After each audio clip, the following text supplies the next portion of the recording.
శ్రీకృష్ణ పరబ్రహ్మణే నమః. శ్రీ గురుభ్యో నమః. శ్రీమాత్రే నమః. శ్రీ గణేశాయ నమః.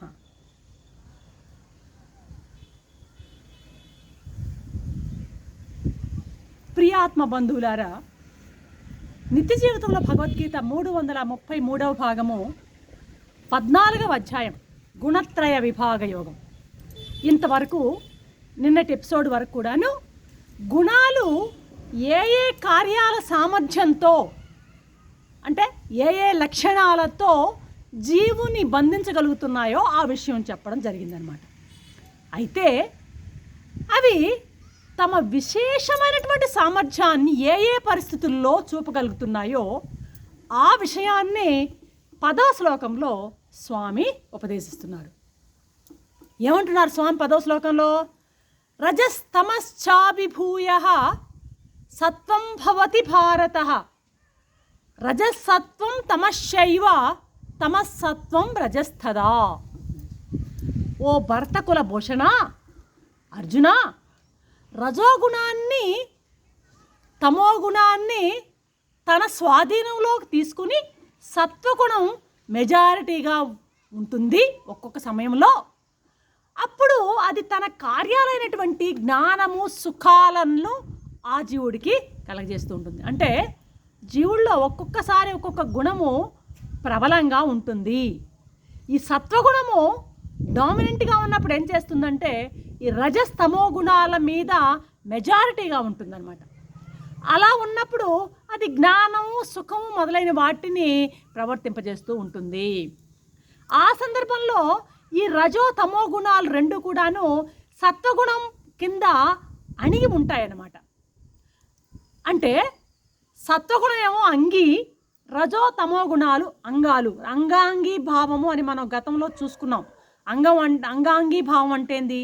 ఒక గుణం బాగా డామినెంట్గా ఉన్నప్పుడు మిగతా రెండు గుణాలు సబ్మిసివ్గా ఉండడాన్నే అంగాంగీ భావం అంటారు అనమాట. అది గతంలో మనం చెప్పుకున్నాం. అలాగే సత్వగుణం బాగా అంగిగా ఉంటుంది, మిగతా రెండు కూడా అంగాలుగా ప్రవర్తిస్తూ ఉంటాయన్నమాట. ఆ ప్రకారంగానే సత్వగుణాన్ని తమో గుణాన్ని అదిమేసి రజోగుణం విజృంభిస్తుంది. ఇది తన విశేష ప్రభావాన్ని ప్రవర్తిస్తూ ఉంటుందన్నమాట. తమోగుణం బాగా ప్రాబల్యాన్ని పొందినప్పుడు తక్కిన రెండు గుణాలు తమోగుణానికి వశమై ఉంటాయి. రజోగుణం ప్రబలంగా ఉన్నప్పుడు ఆ రెండు గుణాలు వశమై ఉంటాయన్నమాట. ఒక గుణం ప్రబలంగా ఉండి పనిచేస్తుండేటప్పుడు తక్కిన గుణాలు బొత్తిగా లేవు అనడానికి వీల్లేదు. ఇది మనం ఇక్కడ అర్థం చేసుకోవాలి. ఒక గుణం బాగా డామినెంట్, సత్వగుణం బాగా ఉంది అంటే రజస్తమో గుణాలు అసలు లేవు అనడానికి వీల్లేదన్నమాట. ఉన్నాయి అవి. అదేవిధంగా తమో గుణం బాగా డామినెంట్గా ఉందంటే ఆ సత్వ రజ గుణాలు లేవనడానికి వీల్లేదు, ఉన్నాయి అవి.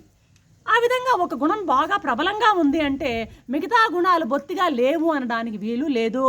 ఉదాహరణకి నిమ్మరసం ఉంది, నిమ్మరసం కలిపాము, నిమ్మరసంలో చక్కెర కలుపుతాం, నిమ్మరసము నీళ్లలో. ఈ చక్కెర తక్కువైనప్పుడు ఎట్లా ఉంది? పుల్లగా ఉంది అంటాం అనమాట. మరి ఇప్పుడు నిమ్మరసంలో మరికొంత షుగర్ బాగా కలిపినప్పుడు ఇప్పుడు పంచదార తీయగా ఉంటుంది, ఆ పులుపు ధనం తెలవదు. అయినంత మాత్రాన అక్కడ పులుపు లేదనా ఉందన్నమాట. అలాగన్నమాట. ఒక గుణం డామినెంట్గా ఉంది అంటే మిగతా గుణాలు లేవు అనడానికి లేదు, అవి అంతర్లీనంగా ఉండనే ఉంటాయి అని మనం అర్థం చేసుకోవాలన్నమాట. అలాగే సత్వగుణం ప్రబలంగా ఉన్నప్పుడు తక్కిన రెండు గుణాలు గౌణంగా ఉంటాయి. రజోగుణం ప్రబలంగా ఉన్నప్పుడు తక్కిన రెండు గుణాలు గౌణంగా ఉంటాయి. తమోగుణం ప్రబలంగా ఉన్నప్పుడు తక్కిన గుణాలు సెకండరీగా ఉంటాయన్నమాట.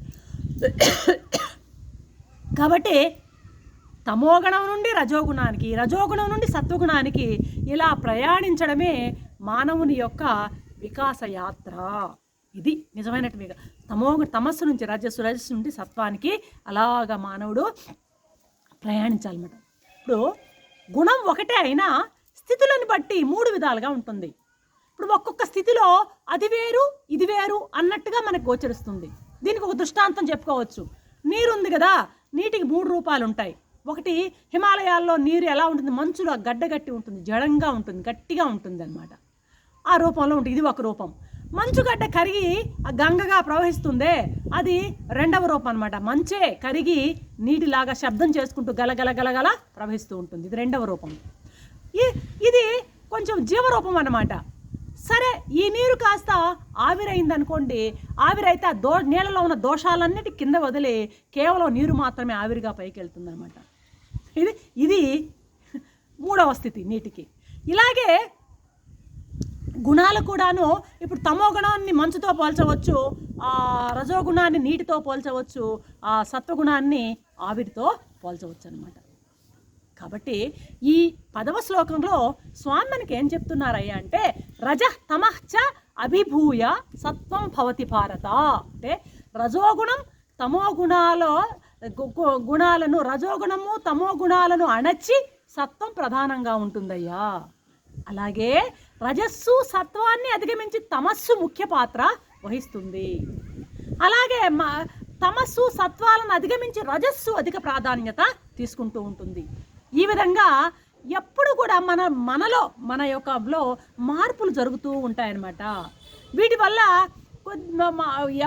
ఈ విధంగా జరిగేటువంటి మార్పుల పట్ల సత్వం పెరుగుతోందా, రజస్సు పెరుగుతోందా, తమస్సు పెరుగుతోందా, ఈ విషయాల పట్ల కనుక ప్రమత్తతగా ఉన్నట్లయితే, అప్రమత్తతో కలిగి ఉన్నట్లయితే మనం వాటిలోంచి బయటపడి జాగ్రత్తగా ఉండొచ్చు.